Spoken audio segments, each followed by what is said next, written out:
히브리서 9장 27절에서 28절 말씀, 우리 두 절 말씀 함께 소리내서 합독하겠습니다. 한 번 죽는 것은 사람에게 정해진 것이요 그 후에는 심판이 있으리니 이와 같이 그리스도도 많은 사람의 죄를 담당하시려고 단번에 들이신 바 되셨고 구원에 이르게 하기 위하여 죄와 상관없이 자기를 바라는 자들에게 두 번째 나타나시리라. 아멘. 여러분들은 지금까지 살면서 어느 순간에 가장 두렵고 무서웠던 공포의 순간이 언제였습니까? 지금 우리 고3 랩런트들에게 있어서는 지금 이 순간일 수도 있어요. 대학을 앞두고 수시를 쓰고 면접을 보고 또 그 결과를 기다리고 또 이제 수능을 앞두고 있는 지금 이 순간이 굉장히 두려움을 느끼는 그런 순간일 수도 있습니다. 아마 그런 경험들도 있겠죠. 그 수술해본 친구들은 수술실 앞에서 이제 누워가지고 기다리고 있는 그 순간, 그때가 정말 공포의 순간이거든요.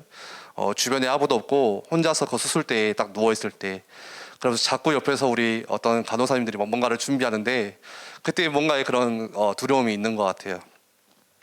사람마다 다르겠지만 저는 그 두 가지 상황에서 공포와 두려움을 많이 느껴요. 근데 좀 웃길 수도 있겠지만 첫 번째는 저는 높은 곳에 올라가면 굉장히 이제 겁이 많아가지고 굉장히 무서워합니다. 그래서 고소공포증이라고 하죠. 그래서 높은 곳에 올라가면 사다리만 올라가도 그때 여기 그 뭐죠? 형광등이 이제 그 꺼져가지고 그거 가려고 여기다 사다리 놓고 올라가는데 거기도 너무 저한테는 현기증이 막 날 정도로 두렵고 무섭고 막 다리가 떨리고 심장이 뛰고 저에게는 그런 공포심이 있어요. 두려움이 있고 또 한 가지 상황은 뭐 우리 여기 유인혜 선생님이 간호사 이제 치과에서 간호사 일을 하시지만 그 제가 치과에 대한 두려움 공포가 또 하나가 있습니다. 그래서 잘 아실 거예요. 치과만 들어가면 얼굴색이 확 변해요. 그래서 그 치과 그 특유의 냄새 있잖아요. 그리고 치과에서 나는 그 소리 이것만 들어도 이미 딱 얼어붙어가지고 제가 항상 그 이제 은혜 선생님이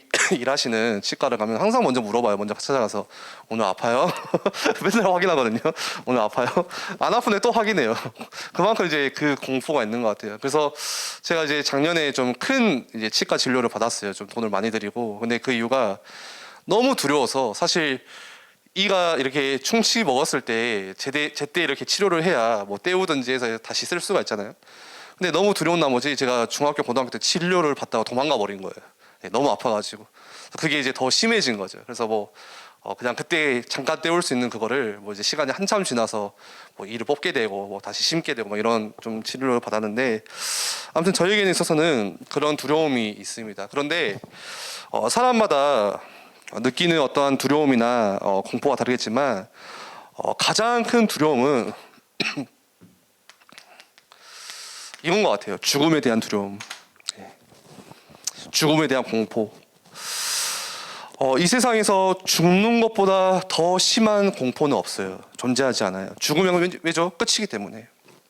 그래서 오늘은 8번째 신앙 발판으로 죽음에 대해서 오늘 말씀 제목처럼 우리에게 남은 시간 몇 분 남았을까요?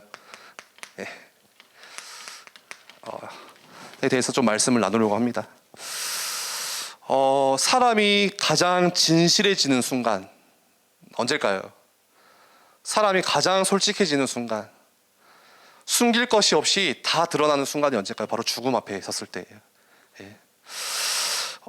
죽음 앞에서는 숨길 수가 없어요. 예전에 일제 강점기 시대 때 그 당시에도 많은 이 나라의 교회들이 세워져서 있었지만 대부분 교회들이 신앙을 지키지 못하고 결국에는 신사참배를 했거든요. 절을 했어요, 이제. 그런데 그 당시에 그 전에는 안 그랬을 거예요. 신사참배를 강요해도 우리는 절대 절하지 않겠다. 분명히 이렇게 다짐을 했을 거란 말이에요. 그런데 어디 앞에 서니까 죽음이라는 이 공포에 딱 서는 순간 진짜게 나오는 거예요. 총이 머리에 겨눠지는 순간, 칼이 목에 대어지는 순간 그때 진짜게 나오기 때문에 베드로도 그랬죠. 예수님의 제자였던 베드로도 베드로의 성격이 굉장히 이렇게 뭐라 하죠? 좀 이렇게 터프하다고 해야 되나? 아무튼 좀 그래요. 그래서 저는 절대 주님을 부인하지 않을 겁니다. 저는 다른 사람들 다 주님 배신해도 저는 끝까지 주님을 따라갑니다. 이렇게 막 큰 소리 쳤던 사람이 베드로였거든요. 예수님이 그런 다짐 결단을 보고 그 베드로의 마음을 받으셨냐? 그렇진 않았어요. 예수님은 너가 닭이 3번 우는 그때 반드시 나를 부인할 거야 이렇게 하시잖아요. 그런데 아니나 다를까 예수님이 십자가에서 죽으시고 베드로가 길을 가다가 한 여종에게 너 예수와 같이 다니던 사람이잖아 그 말 한마디에 자기가 죽을까 그 공포심에 두려움에 예수님을 부인하고 예수님을 모른다 나는 그렇게 떠나가잖아요. 진심이 나오는 거예요. 죽음 앞에서. 이처럼 우리가 살다가 가장 진실해지는 순간, 가장 솔직해지는 순간은 바로 죽음 앞에 있는 순간입니다. 그리고 이 죽음에 대한 공포와 두려움은 어떤 두려움이냐? 사람을 자지러지게 만드는 두려움이에요. 그 정도의 공포예요. 그러면은 이 죽음과 두려움이 어디서 나오냐? 어디서 시작됐을까 했을 때 우리 한번 말씀 한 장 찾아볼까요? 창세기 2장 17절 말씀. 구약 성경 가장 앞에 창세기 2장 17절. 왜 사람이 죽을까요? 왜 우리에게 죽음이 찾아왔을까요? 그 시작을 성경에서는 이렇게 이야기를 하고 있어요. 창세기 2장 17절에 한번 같이 읽어봅시다.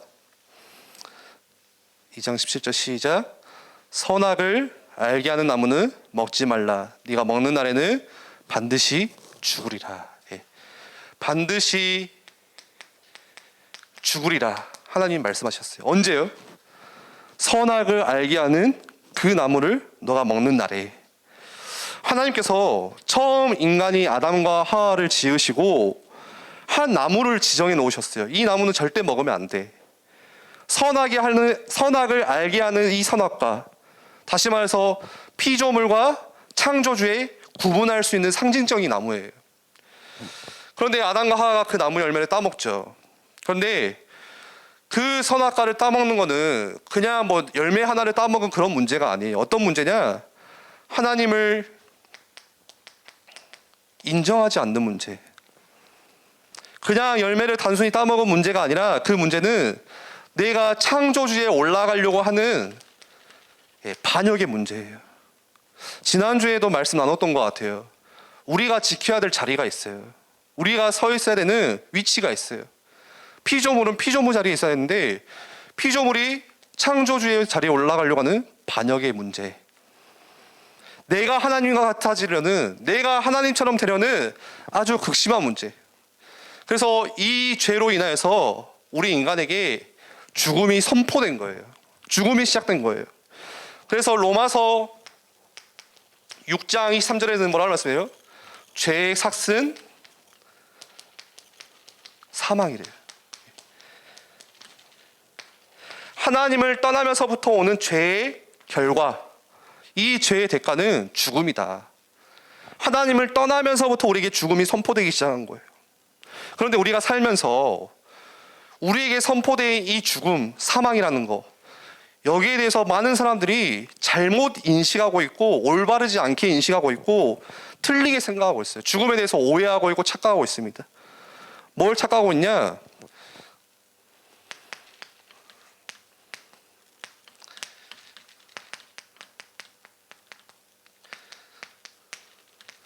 첫 번째는 이 죽음이 멀리 있다고 생각을 해요. 이 죽음은 나와 가까이 있어요. 우리 주변에 있어요. 근데 나와는 관계없는 거다. 이렇게 생각을 하거든요. 내가 왜 죽냐? 나에게 죽음은 나중에 한 70년 뒤에, 80년 뒤에 한참 인생 살다가 그때 죽는 거지. 난 더 살다가 죽을 거야. 여러분들 시편 90편 10절 말씀 한번 찾아보세요. 한번 읽어보겠습니다. 시편 90편 10절, 구약 성경에 모세가 이렇게 이야기하죠.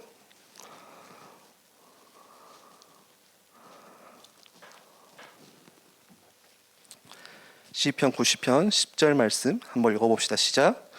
우리의 연수가 70이요 강건하면 80이라도 그 연수의 자랑은 수고와 슬픔뿐이요 신속히 가니 우리가 날아가나이다.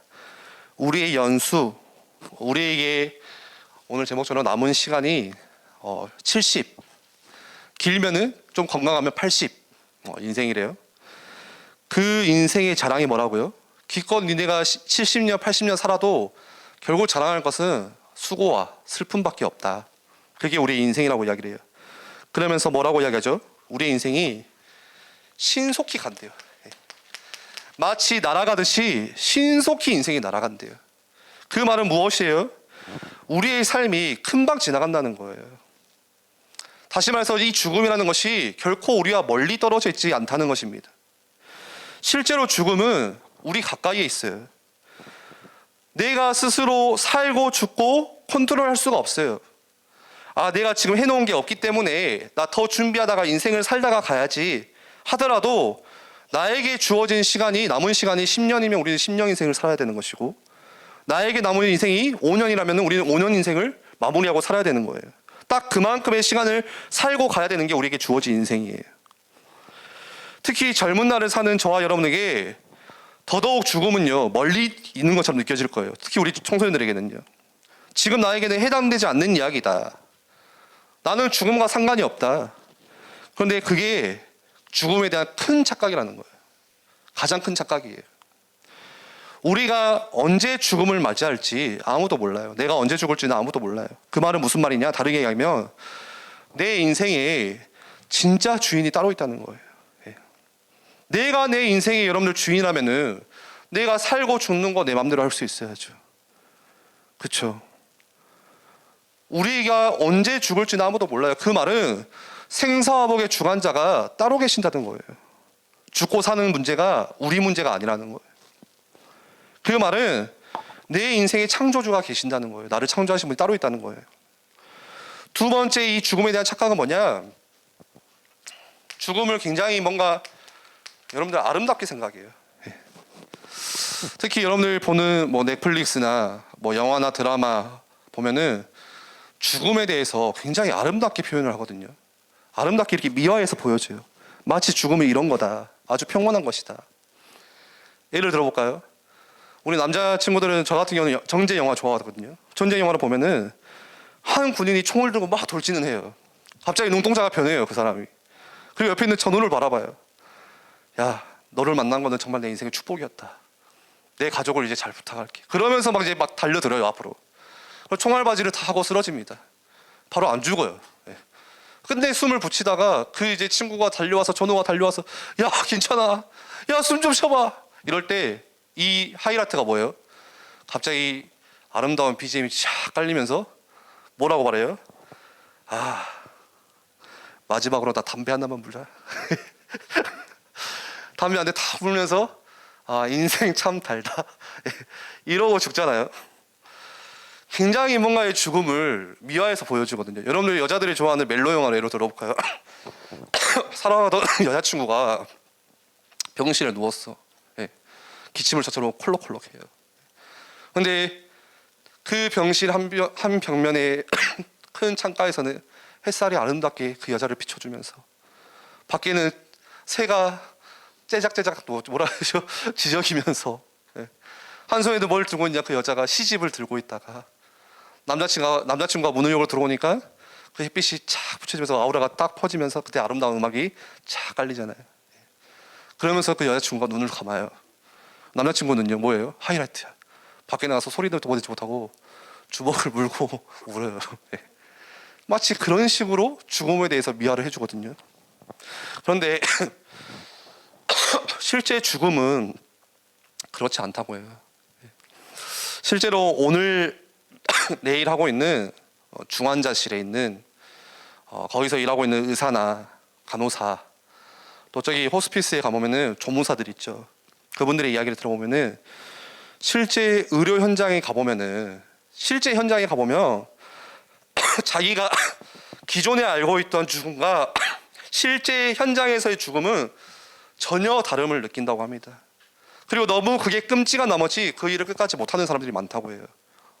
너무 그게 고통스러워서. 어떤 죽음이에요? 실제 현장에서 봤던 죽음, 이런 죽음이래요. 고통과 비명소리가 끊이지가 않는, 분노가 가득하고 혼수 상태에 빠져 있는 모습들. 그걸 지켜보는 가족들은 가슴이 무너져 내리고 가슴을 찧어 뜯는 그런 울음소리가 가득하고 어떻게도 할 수 없어서 아무런 답도 없어서 그저 기다려야만 하는 슬픔과 좌절, 자지러지는 그런 공포, 그게 죽음이래요. 또 갑작스러운 사고를 당해서 피범벅이 되어서 그저 비명으로 마지막을 보내는 끔찍한 모습들, 그게 죽음의 마지막 모습이래요. 그게 실제 현장에서 보여지는 죽음, 영화에서 드라마에서 보여지는 그런 미화되지 아름다운 모습과는 전혀 다른다는 거예요. 여러분, 죽음은 뭐예요? 죽음은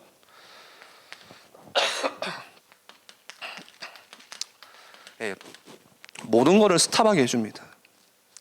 죽음은 그 순간 다 멈추게 만들어줘요. 뭘 멈추게 만들어줘요? 지금까지 맺어왔던 모든 관계를 다 끝내야 돼요. 그게 사랑하는 사람이라고 할지라도, 그게 부모와 자녀의 관계라고 할지라도 죽는 순간 맺어온 모든 관계가 그 자리에서 끝나게 됩니다. 죽음을 뭘 멈추게 해야죠? 여러분들 그간 열심히 땀 흘리고 수고했던 모든 일들을 다 멈추게 해줘요. 죽어서도 여러분들 공부하지 않아요. 다 두고 가야 돼요. 내가 지금 다 마치지 못했어도 죽으면 다 놔두고 가야 되는 거예요. 죽음은요, 우리가 앞으로 인생의 찬란한 여러분들 어떤 계획을 세웠어도 죽으면은 그 계획 이루지 못하고요, 그냥 놓고 가야 되는 거예요. 혹시 여기에 대해서 반박하실 분 계신가요? 아닌데요 하실 수 있어요? 그렇지가 않아요. 그런데 그것보다 더 끔찍한 일이 있는데, 죽음은 그냥 멈춤으로 끝나지 않고 오늘 말씀에 죽은 이후에 뭐가 남아있냐? 심판이 남아있다고 이야기를 해요. 오늘 히브리서 9장 27절 말씀을 읽었죠. 한 번 죽는 것은 사람에게 정해진 것이래요. 그 후에는 뭐가 있다고요? 심판이 있으리니. 이 세상에 살아왔던 모든 삶에 대한 심판, 이 심판이 죽음 이후에 우리를 기다리고 있다고 말씀합니다. 그래서 우리가 이 땅에 살 때는 남의 눈에 안 보이게 나 몰래 스스로 죄를 지을 수가 있어요. 그런데 죽음 이후에 여러분들 심판대 앞에 섰을 때는 그 모든 것들이 다 드러나요. 절대 숨길 수가 없어요. 그리고 심판의 결과는 너무나도 엄중합니다. 절대 한 번 내려진 이 심판의 결과는 그 결과를 절대 바꿀 수가 없어요. 그게 우리의 인생이고 우리의 죽음이에요. 죽음 이후의 심판이에요. 그런데 사람들은 여기에 대한 감각이 없어요. 무뎌져 있어요. 전혀 감각이 없어요. 그래서 사람들은 애써 죽음에 대해서 외면하고서 살아가요. 모른 채예요. 외면하다는 거 뭔지 알죠? 있는데도 모른 척 하는 거예요. 죽음을 떠올리기 싫고, 죽음에 대해서 생각도 하기 싫고, 가까이 있음에도 불구하고, 그리고 이 세상에 우리가 정해진 시간에서 살아가는데 여튼 그 시간에 나는 그냥 기쁨을 위해서, 작은 뭔가 만족을 위해서 그걸 찾아서 열심히 살아가고 있어요. 사람들이 그렇게 살아가요. 그뿐 아니라 세상 또한 이 죽음에 대해서 감각이 없도록 자꾸 시선을 다른 데로 돌려요. 여러분들이 살아가는 세상은 어떤 세상입니까? 여러분들이 먹고 마시고 숨 쉬고 있는 그 문화는 어떤 문화입니까? 죽음에 대해서 생각해 주지를 않아요. 사람은요, 죽음에 대해서 생각할 때 그 인생의 가치를 알게 되거든요. 내가 무엇을 위해서 살아가야 되는지, 내가 이 땅에 왜 태어났고 내 삶이 어디로 흘러가고 있는지, 인생의 본질을 생각하게 해줘요. 그런데 세상은 그런 거를 생각하지 못하도록 자꾸 다른 데로 시선을 돌려요. 자꾸만 뭔가 빨리 지나가는 그 세상 속에서 내가 왜 살아가야 되고 내가 무엇을 위해서 살아가야 되는지 그런 가치에 대해서 전혀 생각하지 못하게 만들어줘요. 그저 오늘 내가 즐거우면 됐지, 그저 1년 뒤 내가 좀 행복하면 됐지, 그런 작은 행복과 기쁨과 만족에서만 살아가도록 만들어줍니다. 그래서 사람들의 낙이 뭐예요? 그냥 파티하는 인생. 주말에는 파티 좀 하자, 좀 즐기자. 그래서 나온 게 뭐예요? 불금, 불토, 불목. 여름에는 뭐예요? 바캉스로 가서 레저 즐기는 인생. 그게 우리 인생의 즐거움이에요. 인생의 낙이에요. 겨울에는 조금 따뜻한 곳으로 여행 가서 또 거기서 쉬면서 즐기는 인생. 안정된 직장에 가서 안정된 내가 수입을 받아가면서 그 월급 가지고 착착 쌓아가지고 여기저기 여행을 다니면서 즐기는 인생. 그게 젊은 사람들의 꿈이에요. 드림이에요. 네. 욜로족이라고 하잖아요. 죽음은 나와는 상관없는 이야기, 이렇게 생각해요. 그냥 즐기자 지금. 하물며 심판은요? 전혀 알지 못해요. 감각이 없어요. 오늘 말씀을 준비하다가 제가 한 인생의 패턴을 조금 생각해 봤어요. 사람들이 어떻게 살까? 인생이란 게 뭘까? 여러분들 오늘 뭐 시편에서도 말씀했듯이 우리 인생이 예를 들어서 80이라고 했을 때 1세부터 7세는 보통 유학이라고 하죠. 그러면은 잘 생각도 안 나요, 사실 여러분들. 그렇죠. 저도 뭐 어릴 때 생각 안 나고 그냥 부모님 품속에서 살던 시기.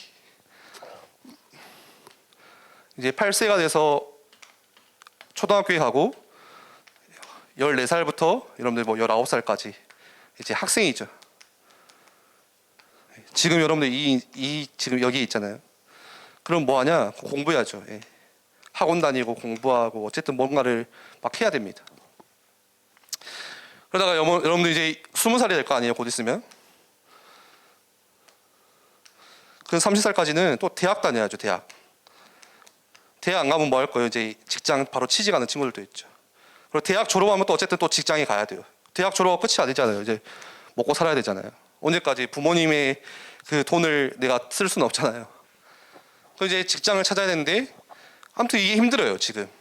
내가 뭘 해야 될지도 잘 모르겠고 준비하는 것도 쉽지 않고 자꾸 남들하고는 비교되면서 열등감에 빠져 있고 그렇게 시간을 30대를 보냅니다. 여러분들한테 조금 멀리 있는 건가요? 30대가 되면요. 제가 지금 딱 여기 있잖아요. 30대. 3, 40대가 되면은 이제 큰 문제가 있는데 그게 결혼이에요. 결혼. 네.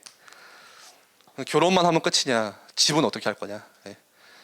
요즘에 그 뉴스 보니까 한 사람의 결혼하는 데 있어서 들어가는 비용이 최소 1억 8천? 최소. 네. 뭐 이제 밖에 있는 사람들의 이야기겠죠. 집은 어떻게 할 거고? 차는 어떻게 할 거고? 밖에서는 또 그것 가지고 능력을 따지거든요. 여자들은 그것 때문에 울고 불고 하거든요. 내 친구는 친구는 남자친구가 결혼할 때 다이아를 해줬다는데 너는 이게 18K가 뭐냐? 네, 뭐 이런 식으로. 네. 결국에는 돈이에요, 돈. 그래서 뭐만 쌓여가요?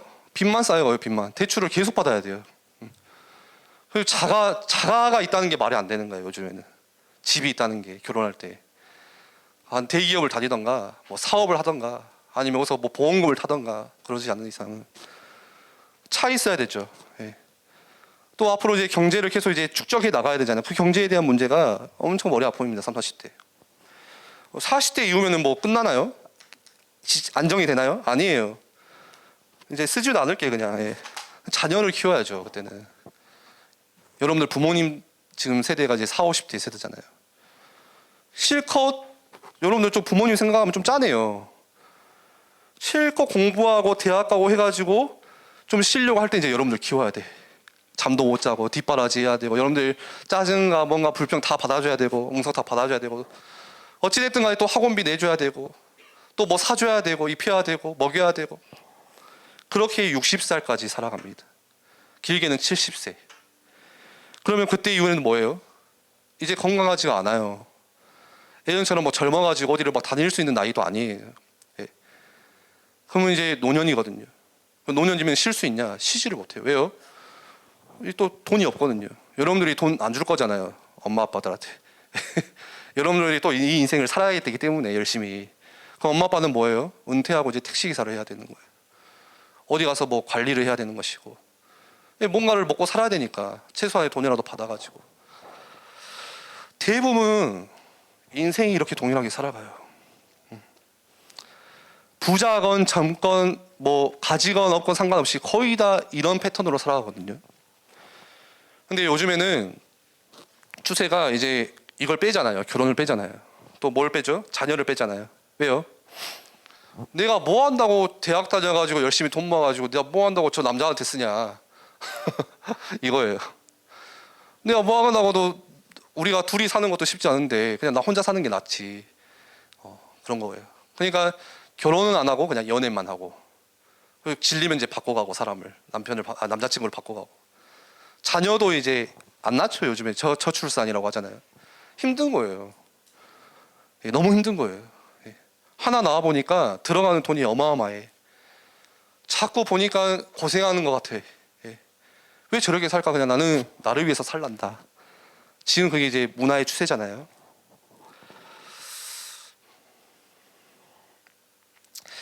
이렇게 살든 저렇게 살든, 그런데 중요한 것은 오늘 말씀처럼 한 번 죽는 것은 정해져 있고 죽음 이후에는 반드시 심판이 기다리고 있대요. 그리고 모든 사람이 여기에 자유한 사람이 없어요. 다 이 길을 가고 있어요. 그런데 더 중요한 것은 눈에 보이지 않는 악한 영, 우리를 속이고 죽이고 멸망시키는 사단이라는 존재가 있습니다. 자꾸 우리를 넘어뜨려요. 자꾸 우리의 인생을 멸망으로 끌고 가요. 뿐만 아니라 하나님을 떠난 죄로 인해서 우리에게 이 죄에 대한 부패가 찾아왔어요. 그래서 내가 보는 것, 생각하는 것 모든 것이 올바르게 인식하지를 못해요. 우리는 고장났기 때문에. 하나님을 떠난 순간 내가 옳다고 생각하는 게 다 틀린 거예요. 사실은 여러분들이 맞다고 생각하는 게 사실은 다 틀린 거예요. 하나님을 떠난 순간. 또한 우리는 올바르게 살려고 할 수도 없어요. 올바르게 살 수 있는 자체가 안 돼요. 이게 만약에 여러분들의 인생이라고 한다면 살고 싶어요? 얼마나 비참하겠어요. 그런데 오늘 히브리서 9장 28절 말씀에 반전이 있어요. 하나님을 믿는 자들에게는 이러한 길을 가지 않는 다른 길을 주셨대요. 예수 그리스도 안에 있는 자에게는 저 심판의 길로 가지 않고 전혀 다른 길, 새롭게 살 수 있는 길을 갈 수 있도록 길을 열어주셨대요. 오늘 히브리서 9장 28절 말씀에 이와 같이 그리스도도 많은 사람의 죄를 담당하시려고 단번에 들이신 바 되셨고 구원에 이르게 하기 위해서 죄와 상관없이 자기를 바라는 자에게 두 번 나타나시라. 아무로 죄가 없는 그리스도께서 우리를 심판의 길로, 우리를 형벌과 죄에 대한 그 책임을 묻지 않으시고 십자가에서 다 끝내시고 우리를 다른 길로 구원하셨대요. 그게 구원이에요. 그래서 우리가 함께 모여서 오늘 예배할 수 있는 거예요. 그래서 우리가 모여서 감사할 수 있는 거예요. 감사할 거리가 있어서 하는 게 아니라 하나님께서 나를 이 가운데서 구원하시고 구원의 은혜가 있기 때문에 우리가 감사할 수 있는 거예요. 그렇기 때문에 우리가 오늘 모여서 찬송할 수 있는 거예요. 하나님을. 그 기쁨이 있기 때문에, 그 은혜가 있기 때문에. 예수 그리스도가 우리가 당해야 될 형벌과 죄에 대한 심판과 책임을 십자가에서 다 끝내시고 우리를 완전 다른 길로 이끄셨다는 그 길 때문에, 그 은혜 때문에, 그 길로 친히 인도해 주시기 때문에 그걸 구원이라고 하잖아요. 오늘 저와 여러분에게 주신 하나님의 은혜잖아요. 제가 그 교육자가 되고 전도사 사역을 시작하면서 그 한 가지 그 이제 그 교회에서 사역을 하면 그걸 많이 해요. 장례식을 참 많이 참여하거든요. 교회에서 어떤 성도님이 돌아가셨다, 또 어떤 성도님의 가족이 돌아가셨다 하면은 그 장례식에는 우리 교회 정통이에요. 원로 목사님께서 결혼식은 안 가도 장례식은 다 가라. 교육자들은 항상 장례식을 가요. 따라다니면서 이제 목사님들 이렇게 운전해서 따라가면서 참 많은 장례식을 다녔는데 이번 주도 그래서 이제 장례식을 다녀왔어요. 근데 이번 주 장례식은 제가 조금 받아들이기 힘든 장례식이었어요. 어떤 장례식이었냐? 제 조카가 10살인데 이제 하나님의 부름을 받고 갔거든요. 그러니까 이게 이해가 안 가는 거예요. 뭐지 이게? 갑자기 그것도 한순간이에요. 지난주 일요일에 아프다고 하더니 수요일에 갑자기 이렇게 이제 죽음을 맞이한 거예요. 그래서 이제 수요일 마치고 이제 운전하면서 이제 장례식장을 갔죠. 그래서 수요일 아니라 금요일이겠구나. 그래서 가면서 이거를 가서 내가 참 어떻게 위로를 해야 되나 막 이런 여러 가지 생각을 하고 가는데 제가 도착하고 나서 좀 이상했어요. 제가 뭐라 해야 되지? 좀 신기했어요. 뭐냐? 오히려 제가 제일 슬퍼하고 있더라고요. 그리고 찬양이 끊이지가 않고, 이제 자녀가 죽으면은 보통 이렇게 초대를 안 해요.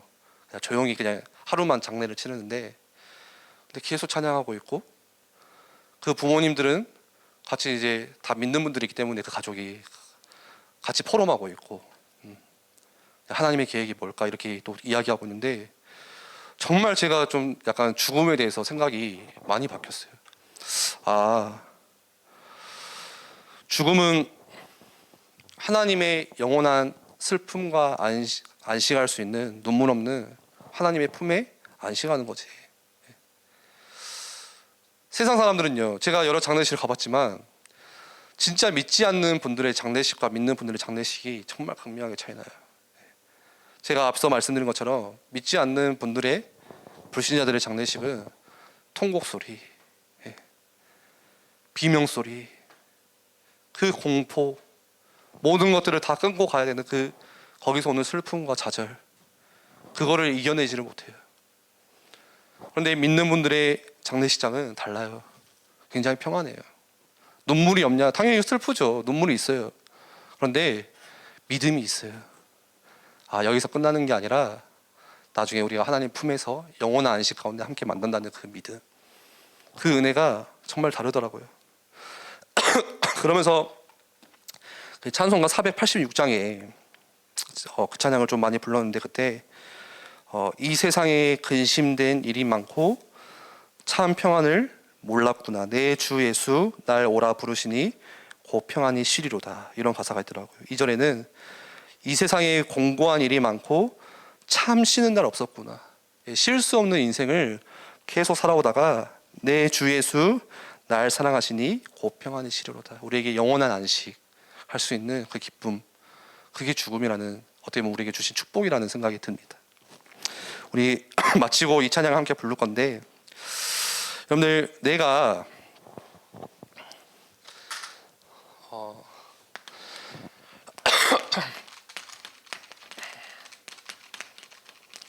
제가 그 대학교 때 철학 수업을 듣다가 고향이라는 책을 읽었거든요. 교수님이 쓰신. 근데 그 책의 내용이 이제 이런 책이에요. 우리에게 돌아갈 본향이 있다는 게 가장 큰 축복이라는 이제 그런 책의 결론입니다. 여러분들, 돌아갈 수 있는 곳이 있다는 것은 너무나도 큰 기쁨이에요. 어쩌면은 우리의 인생이 어떤 인생이냐?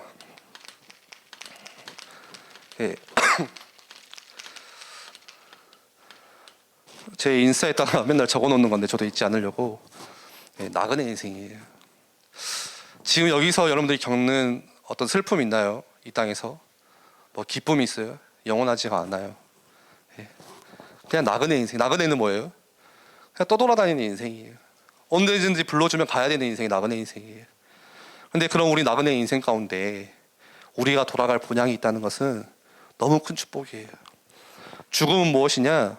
우리가 매일 파티하면서 살아가는 삶이 절대 행복한 삶이 아니라, 또 우리가 고단하게 살아가는 삶도 고단한 삶이 아니라, 죽음은 하나님께서 우리에게 주신 중요한 임무, 숙제, 그 다 끝마치고 영원한 하나님의 품으로 가는 거, 그게 죽음입니다. 우리 시간 한번 같이 기도할 때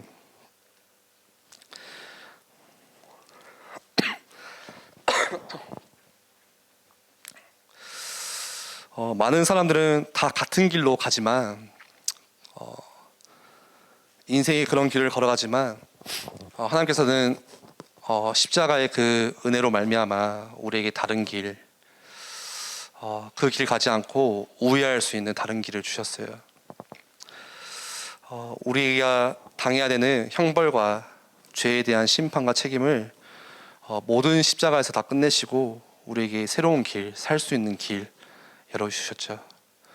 그래서 하나님 자녀에게 있어서 죽음이라는 것은 기쁨이고 영원히 안식할 수 있는 은혜입니다. 우리가 한번 같이 기도할 때, 오늘 우리 8번째 발판, 우리 시한부 인생, 우리에게 남은 시간, 이런 말씀을 나눴는데, 다음 주에는 그렇다면 우리가 어떤 인생을 살아야 될까, 그 남은 시간 동안에 대해서 좀 말씀을 나누고자 하고요. 오늘 같이 기도할 것은, 하나님, 우리에게 이 죽음이라는 것이 멀리 있는 것이 아니라 항상 가까이 있음을 우리가 지각하고 살 수 있도록 주님 우리에게 눈을 열어주시고 또 우리에게 남은 그 시간들 우리에게 주신 그 생명 살아가는 동안에 또 우리가 정말 무엇을 위해서 살아야 될지 깨달을 수 있는 그 은혜, 이 죽음이라는 것이 영원한 고통이고 슬픔이 아니라 하나님의 품으로 안식할 수 있는 최고의 축복임을 또 깨닫는 은혜를 허락해달라고 우리 한번 같이 기도하겠습니다.